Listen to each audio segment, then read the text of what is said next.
नमस्कार मित्रांनो, इमर्जन्सी म्हणजे आणीबाणीच्या तरतुदींविषयी आपण पाहतो आहोत आणि त्याच्यातली पहिली आणीबाणी आपण पाहतो आहोत ती म्हणजे नॅशनल इमर्जन्सी, राष्ट्रीय आणीबाणी.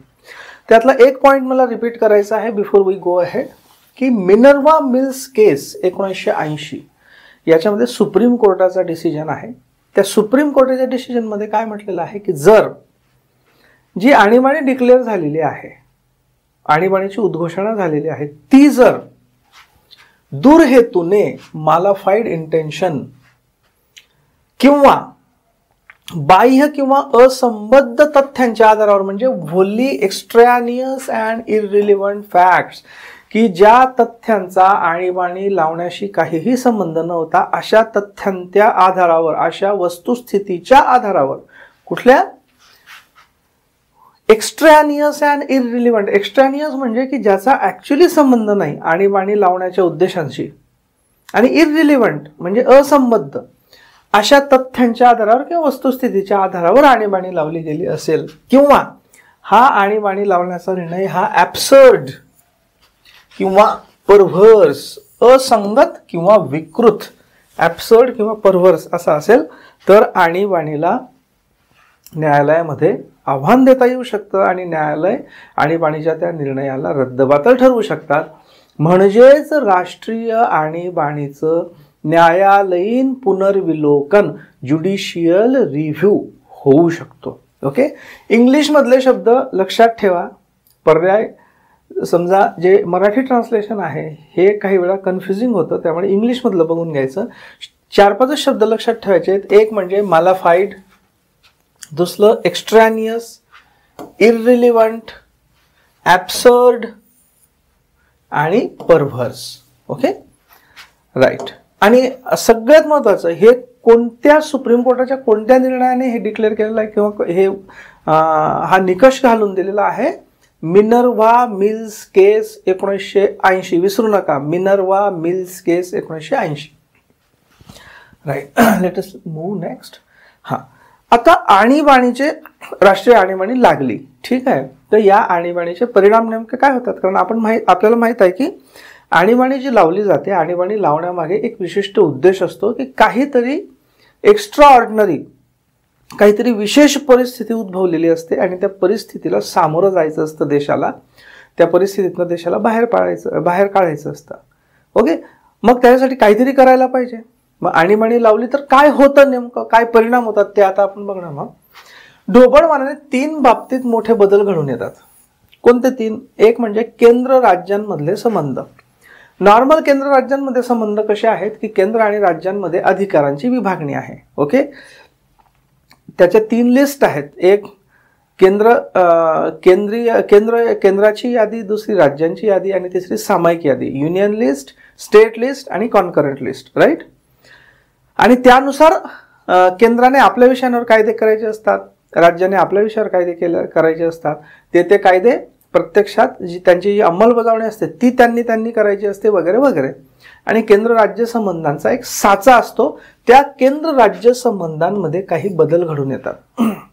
आणि आपण अगदी सुरुवातीला बघितलेलं आहे की आणीबाणी लागल्यानंतर साधारणतः काय होतं की जी संघ राज्य व्यवस्था आहे, ही संघ राज्य व्यवस्था ही केंद्रीकारक किंवा केंद्रीभूत किंवा युनिटरी ज्याला आपण म्हणतो इंग्लिशमध्ये, म्हणजे केंद्राकडे जास्तीत जास्त झुकणारी, केंद्राला जास्तीत जास्त अधिकार देणारी अशी होते. ओके, तर हे केंद्र राज्य संबंधांमधले बदल होतात. त्याच्यानंतर लोकसभा व राज्य विधानसभांच्या कालावधींच्या बाबतीत होणारे परिणाम. लोकसभेचा सामान्य कालावधी असतो 5 वर्ष आणि विधानसभांचा, राज्यांच्या विधानसभांचा पण सामान्य कालावधी असतो 5 वर्ष. याच्यात राज्यसभा का नाही आली? कारण राज्यसभा हे कायमस्वरूपी सभागृह आहे. राज्यसभेला अशी काही मुदत नसते. राज्यसभेच्या सभासदाला मुदत असते, साधारणतः त्यांना 6 वर्ष मिळतात. Okay, right. सो लोकसभा आणि राज्य विधानसभा यांच्या कालावधींमध्ये काही बदल होऊ शकतात. आणि मूलभूत हक्कांवर होणारे बदल किंवा मूलभूत हक्कांवर होणारे परिणाम, जे नागरिकांना मूलभूत अधिकार असतात घटनेमध्ये दिलेले वेगवेगळ्या कलमांखाली, आपण माहिती आहे की 12 ते 36 कलमांमध्ये हे अधिकार आहेत. या अधिकारांमध्ये सुद्धा या अधिकारांमध्ये बदल घडतात. ओके, तर ते कसे बदल घडतात, काय परिणाम होतात ते आपण पुढे पाहणार आहोत. पहिलं, केंद्र आणि राज्य संबंधांमधले बदल. आता केंद्र आणि राज्य संबंधांमध्ये जे बदल असतात ते साधारणतः बघा, केंद्र आणि राज्यांचे जे संबंध असतात हे साधारणतः 3 पद्धतीचे असतात. एक म्हणजे कार्यकारी संबंध, दुसरे म्हणजे संसदीय संबंध किंवा संसदीय अधिकार, आणि तिसरे म्हणजे वित्तीय अधिकार. ओके, सो कार्यकारी संबंध म्हणजे काय की साधारणतः केंद्रामधलं कार्यकारी मंडळ कोणतं असतं, पंतप्रधान आणि त्यांचं मंत्रिमंडळ, आणि केंद्राची नोकरशाही, ब्युरोक्रेसी. त्याच पद्धतीने राज्यांमधलं कार्यकारी मंडळ कोणतं असतं, रफली ते म्हणजे मुख्य म्हणजे ऍक्च्युअल कार्यकारी मंडळ हे मुख्यमंत्री, त्यांचं मंत्रिमंडळ, आणि राज्यामधली नोकरशाही किंवा राज्यामधली ब्युरोक्रेसी. राईट. मग कार्यकारी संबंध जे असतात तर साधारणतः कार्यकारी संबंध काय असतात की राज्याने आपलं शासन कसं चालवावं याच्या बाबतीत वेळोवेळी केंद्र सरकार निर्देश देऊ शकतं. ओके, निर्देश देऊ शकतं. हे कार्यकारी संबंध असतात. आता याच्यात काय नेमका बदल होतात, राज्यांनी आपले कार्यकारी अधिकार कशा पद्धतीने वापरावेत या बाबतीत केंद्र सरकार राज्यांना निर्देश देऊ शकतं. आता मी आता म्हटलं की नॉर्मल कंडिशन मध्ये सुद्धा म्हणजे आणीबाणी वगैरे लागलेली नसेल तरी सुद्धा केंद्र सरकार हे राज्यांना निर्देश देऊ शकतं की बाबा तुम्ही तुमचे कार्यकारी अधिकार कसे वापरायचे, म्हणजे तुम्ही काय पॉलिसीज कशा इम्प्लिमेंट करायच्या, कशा बाबतीत कशा पद्धतीचं धोरण ठरवायचं, काय त्याची अंमलबजावणी करायची वगैरे, हे नॉर्मल वेळेला सुद्धा केंद्र सरकार राज्य सरकारना निर्देश देऊ शकतं. इनफॅक्ट इथे मी म्हटलेलं आहे की सामान्य वेळेला देखील केंद्र सरकार असे आदेश देऊ शकतं. परंतु नॉर्मल कंडिशन मध्ये, सामान्य परिस्थितीत हे केवळ विशिष्ट आणि विनिर्दिष्ट विषयांच्या बाबतीतच देऊ शकतं केंद्र सरकार. विशिष्ट म्हणजे काही खरोखर जिथे आवश्यकता आहे ते, आणि विनिर्दिष्ट म्हणजे जे विशिष्ट आदेशाने पारित करण्यात आलेले आहेत किंवा विशिष्ट आदेशाने नोटिफाय करण्यात आलेले आहेत, अशा लिमिटेड मर्यादित विषयांच्या बाबतीतच नॉर्मल कंडिशनमध्ये केंद्र सरकार हे राज्य सरकारांना निर्देश देऊ शकतं. कधी, नॉर्मल वेळेत. पण आणीबाणीच्या काळात केंद्र सरकार हे कोणत्याही विषयाच्या बाबतीत राज्य सरकारांना निर्देश देऊ शकतं, कोणत्याही विषयाच्या बाबतीत. अगदी एज्युकेशन असेल, फायनान्स असेल, पंचायत राज असेल, पोलीस असेल, कुठल्याही बाबतीत, मग तो विषय केंद्राच्या अखत्यारीतला असो का राज्याच्या अखत्यारीतला असो की सामायिक सूचीतला असो, की या बाबतीत असं असं करा, या पद्धतीने वागा, या पद्धतीने धोरणाची अंमलबजावणी करा, असं कुठल्याही विषयाच्या बाबतीत केंद्र सरकार निर्देश देऊ शकतं. कोणत्याही, हा वर्ड यातला इम्पॉर्टंट आहे. राईट. अशा पद्धतीने अप्रत्यक्षपणे राज्यांचे सर्व कार्यकारी अधिकार हे केंद्राकडे येतात. म्हणजे द्यायचे की नाही द्यायचे निर्णय हे केंद्र सरकार ठरवेल, पण आणीबाणी लागली की देऊ शकतं केंद्र सरकार, आणि कुठल्याही बाबतीत देऊ शकतं. म्हणजे थोडक्यात काय की राज्याचे कार्यकारी अधिकार हे सर्व संपूर्णपणे केंद्र सरकारच्या अखत्यारीमध्ये येतात. ओके. आणि राज्यांचे कार्यकारी अधिकार संपुष्टात येत नाही, परंतु त्यावर केंद्राचं पूर्ण नियंत्रण होतं. म्हणजे राज्यांचे कार्यकारी अधिकार काढून घेतले जात नाही, राज्यांकडेच राहतात, पण केंद्र सरकार त्यांना कोणत्याही बाबतीत काही निर्देश देऊ शकतं. म्हणजे थोडक्यात काय, इफेक्टिव्ह पॉवर ही केंद्राकडे येते. ओके. तर एक लक्षात ठेवायचं, राज्यांचे कार्यकारी अधिकार आणीबाणीच्या दरम्यान काढून घेतले जात नाहीत, मात्र कोणत्याही विषयाच्या बाबतीत राज्याने आपली कार्यकारी सत्ता कशा पद्धतीने वापरावी याचे निर्देश कोणत्याही विषयाच्या बाबतीत केंद्र सरकार देऊ शकतं. त्याच्यामुळे परिणामकारकरित्या राज्यांचे कार्यकारी अधिकार हे केंद्राकडे येतात, परिणामकारकरित्या, इफेक्टिव्हली. ओके, ऍक्च्युअली नाही. राईट. आता संसदीय अधिकार. आता संसदीय अधिकार म्हणजे काय, संसदीय अधिकार म्हणजे लेजिस्लेटिव्ह पॉवर्स.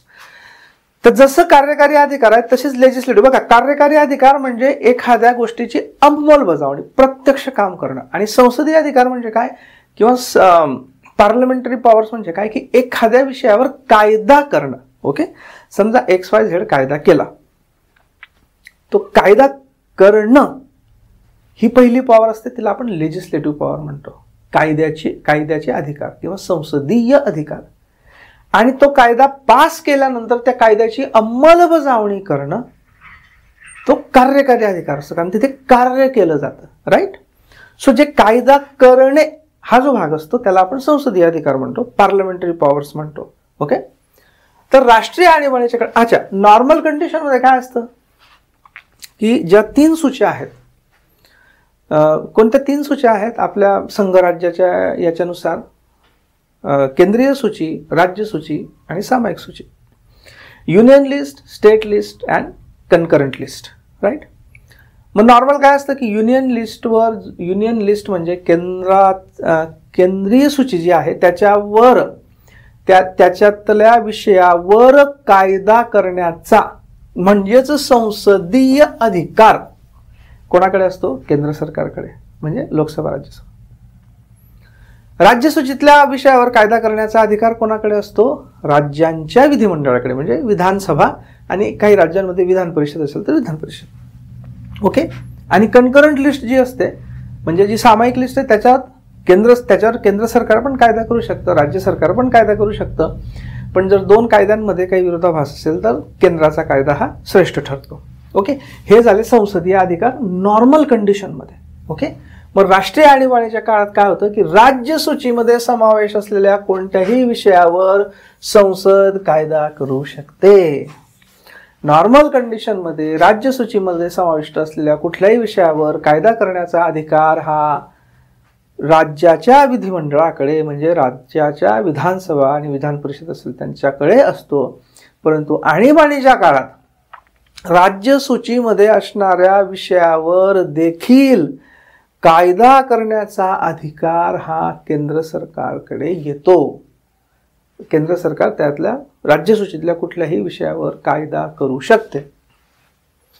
राज्यांचे संसदीय अधिकार संपुष्टात येत नाहीत, परंतु त्यावर केंद्र सरकारचे पूर्ण नियंत्रण प्रस्थापित होते. जसं कार्यकारीच्या बाबतीत बघितलं आपण की कार्यकारीमध्ये पण अधिकार समाप्त होत नव्हते, पण केंद्र सरकार निर्देश देऊ शकत होतं, डायरेक्शन देऊ शकत होतं. तसंच इथे पण होतं की राज्यांचे अधिकार काढून घेतले जात नाहीत. आणीबाणी असताना सुद्धा राज्य सरकार कुठलंही राज्य सरकार त्यांच्या अखत्यारीत असणाऱ्या विषयावर कायदे करू शकतं, पण केंद्र सरकार देखील करू शकतं. म्हणजे काय? थोडक्यात राज्यांचे कायदे करण्याचे, राज्य सूचीमधल्या विषयावर कायदे करण्याचे अधिकार काढून घेतले जात नाहीत, पण त्यांच्यावर केंद्र सरकारचं पूर्ण नियंत्रण प्रस्थापित होतं. ओके. सो राष्ट्रीय आणीबाणीच्या काळात राज्य सूचीतील विषयावर केंद्राने केलेले कायदे हे आणीबाणी संपुष्टात आल्यानंतर 6 महिन्यापर्यंतच अस्तित्वात राहतात व त्यानंतर ते अक्षम होतात. म्हणजे समजा आणीबाणी लागलेली होती आणि त्याच्यात समजा महाराष्ट्रासाठी एखाद्या विषयावर जो राज्य सरकारचा विषय होता, पण केंद्राला वाटला आणीबाणीच्या दरम्यान आवश्यक आहे म्हणून केंद्राने कायदा केला त्या राज्याच्या विषयावर.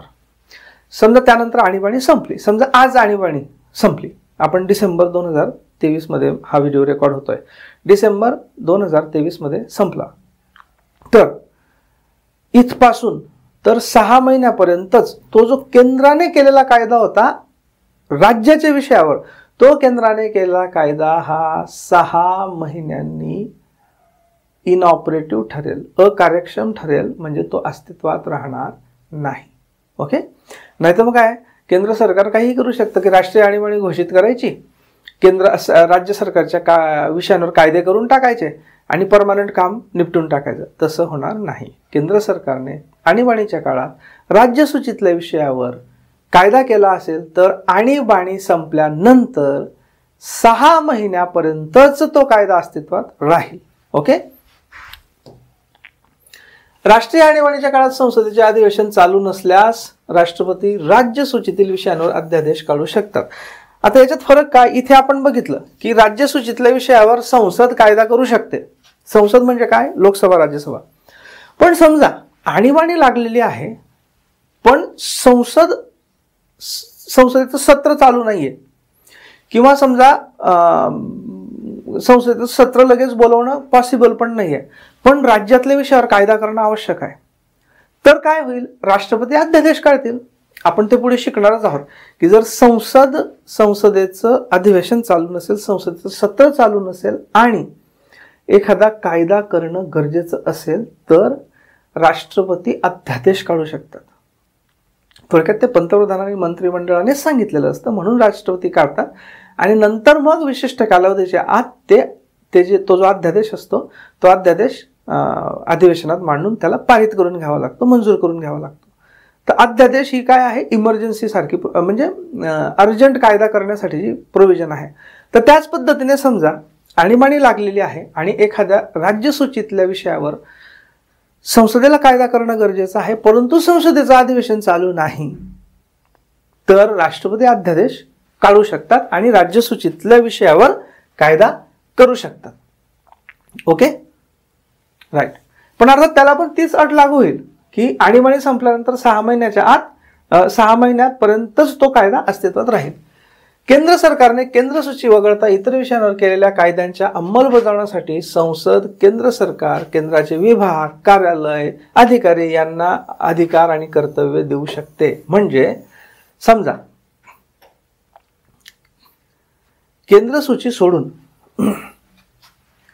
राज्यसूचीवर आणीबाणीच्या काळात राज्यसूचीवर किंवा सामायिक सूचीवर केंद्राने जर कायदा केला तर तो कायदा समजा कायदा करून टाकला, पण समजा जे राज्य शासन आहे, राज्य शासनाचे अधिकारी, राज्य शासनाचे विभाग हे जर त्या कायद्याची अंमलबजावणी करणार नाहीत तर मग त्या कायद्याला काय अर्थ उरला. म्हणून असे कायदे केल्यानंतर त्या कायद्यांच्या अंमलबजावणीसाठी केंद्र सरकार हे ते राज्य सरकारांचे विभाग किंवा राज्य सरकारचे अधिकारी, प्राधिकारी वगैरे त्यांना अंमलबजावणीसाठी आदेश देऊ शकतात, अधिकार पण आणि कर्तव्य पण.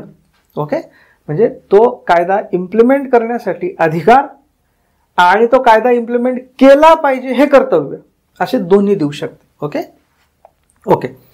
आता 42वी घटना दुरुस्ती 1976. कार्यकारी व संसदीय बाबतीत होणारे वरील बदल हे केवळ ज्या राज्यात आणीबाणी लागू केली आहे त्या राज्याच्या बाबतीतच नव्हे तर इतर राज्यांच्या बाबतीत देखील लागू होऊ शकतात. म्हणजे समजा राष्ट्रीय आणीबाणी ही एकाच राज्यात लागू केली असेल आणि केंद्राने राज्यसूचीतील एखाद्या विषयावर स्वतःच कायदा केला असेल तर तो कायदा केवळ त्याच राज्याला नव्हे तर इतर राज्यांना देखील लागू होईल. याचा अर्थ काय, याचा अर्थ असा की समजा राष्ट्रीय आणीबाणी लागू केली आहे, पण आपल्याला माहित आहे की राष्ट्रीय आणीबाणी ही संपूर्ण देशासाठी किंवा देशातल्या एखाद्या राज्यासाठी किंवा एखाद्या भागासाठी पण लावता येऊ शकते, हे आपण बघितलेलं आहे. राष्ट्रीय आणीबाणी संपूर्ण देशाला किंवा देशातल्या काही भागाला, एखाद्या राज्याला सुद्धा लागू करता येऊ शकते. समजा संपूर्ण देशात राष्ट्रीय आणीबाणी लागू केली गेली नाहीये, फक्त एका राज्यात, समजा हे एक्स राज्य धरू आपण, एक्स राज्यात लागू केलेली आहे फक्त, आणि हे केंद्र सरकार आहे, केंद्र सरकारने इथे राष्ट्रीय आणीबाणी लागू केली एक्स राज्यामध्ये आणि केंद्र सूचीतला विषय आहे एखादा, त्या केंद्र सूचीतल्या नावाचा विषय केंद्र सूचीतल्या या विषयावर हा राज्य सूचीतला विषय आहे आणि राज्य सूचीतल्या या विषयावर केंद्र सरकारने कायदा केला, कारण आणीबाणीच्या काळात करू शकतं, आपण बघितलं. तर हा कायदा असं जरुरी नाही, असं आवश्यक नाही की तो फक्त याच राज्यापुरता लागू राहील. तो कायदा संपूर्ण देशाला सुद्धा लागू होऊ शकतो, जरी देशातल्या इतर राज्यांमध्ये आणीबाणी लागू केलेली नाही तरी, आणि तो विषय राज्यसूचीतला असेल तरी संपूर्ण देशाला सुद्धा तो कायदा लागू करता येऊ शकतो. हे कोणत्या याच्याने झालेलं आहे, 42वी घटना दुरुस्ती 1976. Okay, correct, right. नेक्स्ट, वित्तीय परिणाम, फायनान्शियल. ओके, केंद्र राज्यांमध्ये तुम्हाला माहित आहे, तुम्ही जर इकॉनॉमिक्स मध्ये बघितलेलं असेल किंवा मी एक तो 5 मिनिट कन्सेप्ट जी वित्त आयोगाची केली होती की 15व्या वित्त आयोगाचे शिफारशी 6 वर्षासाठी काय होतं वगैरे. केंद्र आणि राज्य यांच्यामध्ये जे संपूर्ण भारत सरकारचे रेव्हेन्यूज म्हणजे उत्पन्न असतं, त्या उत्पन्नाचं वाटप केंद्र आणि राज्य यांच्यामध्ये कसं करायचं, आणि जो राज्यांच्या वाटाला येणारा भाग आहे त्या भागाचं पुन्हा राज्यांमध्ये कसं वितरण करायचं, राज्यांमध्ये कसं डिस्ट्रीब्युशन करायचं, त्याचे निकष काय वगैरे वगैरे, हे सुद्धा संघराज्याचा हा एक भाग आहे. ओके, कारण सगळ्यांना एकत्र राहायचंय, राज्यांना आणि केंद्रांना, आणि राज्यांना पण वित्तीय रिसोर्सेस तर पाहिजेतच ना, त्याशिवाय राज्य कसं चालणार. सो अशा पद्धतीने वित्तीय संबंध असतात केंद्रामध्ये आणि राज्यांमध्ये. या वित्तीय संबंधांवर काय परिणाम होतो. राष्ट्रीय आणीबाणीच्या कायद्यात केंद्र आणि राज्यांमध्ये संवैधानिक तरतुदीनुसार वाटल्या जाणाऱ्या आर्थिक स्रोतांच्या वाटणीमध्ये राष्ट्रपती बदल करू शकतात. संवैधानिक तरतुदीनुसार म्हणजे जे फायनान्स कमिशन आहे, कलम क्रमांक आय थिंक 280, एकदा चेक करून घ्या. सो संविधानामध्येच दिलेलं आहे की केंद्र आणि राज्य आणि राज्यांमध्ये कशा पद्धतीने उत्पन्नाचं वाटप होईल हे संविधानामध्येच दिलेलं आहे. त्याच्यासाठी वित्त आयोगाची तरतूद आहे. वित्त आयोग स्थापन होतो. वित्त आयोग शिफारसी करतं की बाबा या 5 वर्षाच्या कालावधीसाठी केंद्र आणि राज्यांमध्ये रेव्हेन्यू कसे वाटले जावेत, उत्पन्नाची कशी वाटणी व्हावी, आणि पुढे जो राज्यांचा भाग आहे त्याच्यात राज्यांमध्ये कशी वाटणी व्हावी हे ठरलेलं असतं. फायनान्स कमिशन म्हणजे वित्त आयोगाने ठरवलेलं असतं.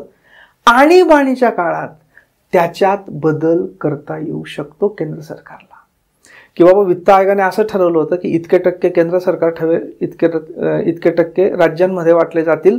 पण समजा युद्ध चालू आहे, युद्धाच्या बेसिसवर राष्ट्रीय आणीबाणी डिक्लेअर झालेली आहे आणि युद्धासाठी खर्च करायला मोकळीक मिळावी म्हणून केंद्र सरकारला अधिक निधीची गरज आहे, तर जरी वित्त आयोगाने ठरवलं असेल की इतके टक्के केंद्र सरकार ठेवेल आणि इतके टक्के राज्यांना देईल, ते कॅन्सल करून केंद्र सरकार स्वतःकडे जास्त ठेवू शकतं किंवा एखाद्या राज्याला जास्त देऊ शकतं. एखादा बॉर्डर स्टेट आहे, तिथे वॉर चालू आहे, त्यांना जास्त रिसोर्सेसची गरज आहे, हे सगळे फॉर्म्युले चेंज करता येऊ शकतात.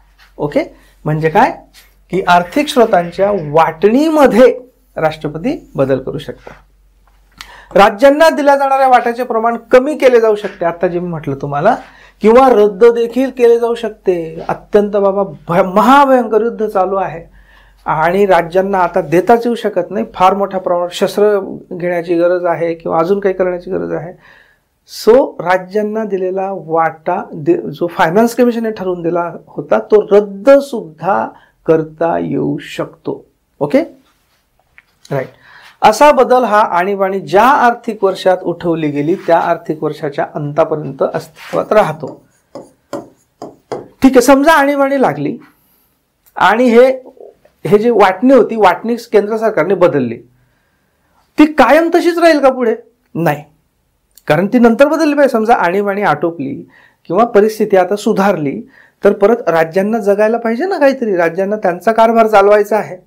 मग हे जे बदल केले होते हे कधीपर्यंत राहतील, तर ज्या आर्थिक वर्षात आणीबाणी उठवली गेली त्या आर्थिक वर्षाच्या अंतापर्यंत. म्हणजे काय, आपण एक्झाम्पल घेऊ. समजा आणीबाणी, राष्ट्रीय आणीबाणी लावलेली होती आणि ती राष्ट्रीय आणीबाणी 1 नोव्हेंबर 2023 रोजी उठवली गेली. 1 नोव्हेंबर 2023. ओके, आता आर्थिक वर्ष म्हणजे काय, 2 प्रकारचे असतात. एक म्हणजे कॅलेंडर इयर आणि एक म्हणजे फायनान्शियल इयर. आर्थिक वर्ष म्हणजे 1 एप्रिल, समजा 23-24 आर्थिक वर्ष 2023-24 याला म्हणतात फायनान्शियल इयर 2023-24. म्हणजे काय, 1 एप्रिल 2023 हे जे पहिलं वर्ष असतं ना, आर्थिक वर्षाच्या याच्यात मेन्शन केलं, पहिल्या वर्षाचा 1 एप्रिल घ्यायचा आणि या वर्षाचा 31 मार्च घ्यायचा. हे झालं आर्थिक वर्ष 2024. सो आर्थिक वर्ष 2023-24 म्हणजे 1 एप्रिल 2023 ते 31 मार्च 2024. आणि कॅलेंडर इयर म्हणजे काय, कॅलेंडर इयर म्हणजे 1 जानेवारी ते 31 डिसेंबर. Okay right. सो आता आपण बघितलं की आणीबाणी कधी उठली? 1 नोव्हेंबर 2023 रोजी. आता हा 1 नोव्हेंबर 2023 ही जी तारीख आहे ही कोणत्या आर्थिक वर्षात येते? ही आर्थिक वर्ष 23-24 मध्ये येते. कारण आर्थिक वर्ष 23-24 का किती असतं? 1 एप्रिल 2023 ते 31 मार्च 2024 मध्ये. मग 1 नोव्हेंबर याच्यात पडतो बघा 23-24 मध्ये. म्हणजे आर्थिक वर्ष कोणतं आलं? 23-24. आर्थिक वर्ष 23-24 मध्ये आणीबाणी उठवली गेली. मग या आर्थिक वर्षात, ज्या आर्थिक वर्षात आणीबाणी उठवली गेली म्हणजे आर्थिक वर्ष 23-24, याच्या एंडला, याचा एंड किती मग या आर्थिक वर्षाचा? 23-24 आर्थिक वर्षाचा एंड कोणता आहे? 31 मार्च 2024. करेक्ट. सो आर्थिक वर्षाचा अंतिम दिवस कोणता? 31 मार्च 2024. तर या 31 मार्च 2024च्या रात्रीच्या 12 वाजेपर्यंत ते जे चेंज केलेले होते ना आर्थिक वाटणी, तोपर्यंत ती अस्तित्वात राहील. 1 एप्रिल 2024 पासून ते परत फायनान्स कमिशन जसं सांगितलं होतं तसं परत होईल. ओके. सो हे लक्षात ठेवायचं. ओके की आर्थिक वाटणीमध्ये झालेले बदल हे ज्या आर्थिक वर्षात आणीबाणी उठवली गेली त्या आर्थिक वर्षाच्या शेवटच्या दिवसापर्यंतच अस्तित्वात राहतील. त्याच्यानंतर पुन्हा जे कॉन्स्टिट्युशनल होतं ठरलेलं फायनान्स कमिशननुसार ते परत जसे तसं रिस्टोर केलं जाईल. Okay perfect. वरील बदल करणारा राष्ट्रपतींचा आदेश हा दोन्ही सभागृहांच्या पटलावर ठेवणं अनिवार्य असतं. हे जे बदल केले हे संसदेची याला मंजुरी लागते, संसदेच्या पटलावर यांना ठेवावं लागतं. कशातले बदल? जे आर्थिक वाटणीतले बदल. Okay right correct. सो इथपर्यंत आपण पहिले परिणाम बघितले, ते म्हणजे केंद्र आणि राज्य सरकारच्या संबंधांमध्ये होणारे बदल. पुढच्या व्हिडिओमध्ये आपण बघू लोकसभा आणि राज्यांच्या विधानसभांच्या कालावधीमध्ये होणारे बदल. कशामुळे? राष्ट्रीय आणीबाणीमुळे. राईट. थँक्यू.